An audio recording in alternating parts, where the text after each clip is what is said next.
People like to have fresh food because it tastes better, period. You get a fresh tomato out the garden, it tastes a whole lot better than the tomato you get out of the grocery store. We have, on one hand, great productivity. On the other hand, we have great amounts of insecurity and inequities. How is this happening? What can we do to change it? Our legislators are up at the General Assembly. They think the Commonwealth. But a lot of times, rural Virginia, we're left with the breadcrumbs. We have to learn how to be self-sustainable in everything that we do. It's hard for many to imagine a food system without it being a commodity. Where we need to start is to question what kind of food system do we want.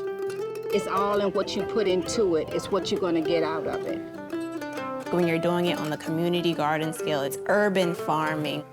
Are we really in an urban area? Is the question. We really wanted to do something completely different than what a typical community garden is. There's so much land in so many different types of zones that could be used for growing food.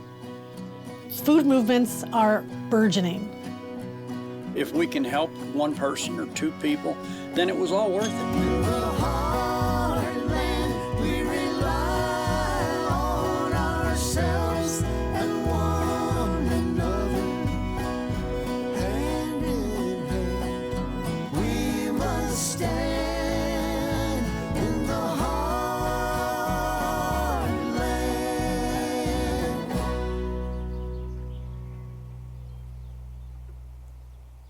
Production funding for this program is made possible by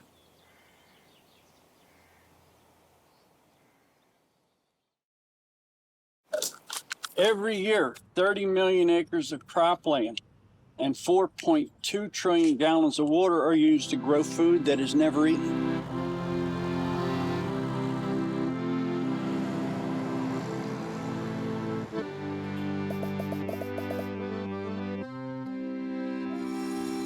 The food system is an economic system, a cultural system. It's a physical system.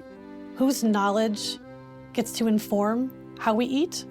Whose knowledge gets to inform how we produce food? We can't use the same tools that we're using now to change this system. We actually need a different imagination. What can you grow here? Lettuce? I was gonna do my ginger back there because it's so shady. Well, that's like that nice little space. Mm-hmm. To flowers. To border the, yeah. Cotton. Cotton. So the cotton, you don't want a big cluster of cotton. You want it to be sporadically placed like the flowers are. So not a nice thick patch of cotton. You can have maybe, no, yeah. Okay. I really think it would be a nice statement if you did. All right, was that it for now?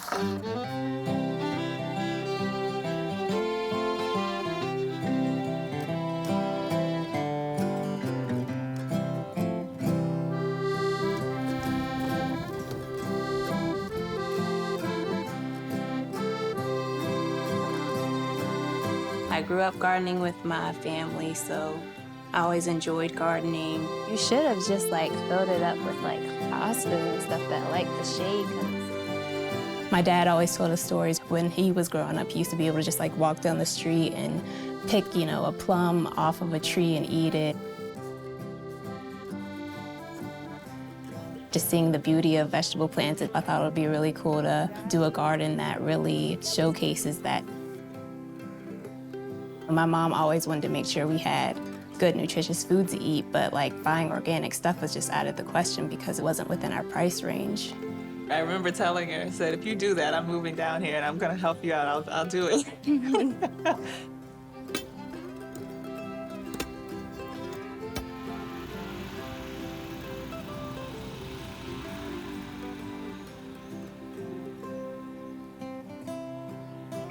When I originally thought of Jones Garden, I thought, okay, maybe this could just be like a place that neighbors can come and get some of like their basic needs, get some bread, eggs, whatever. A little tiny market right down the street from their homes.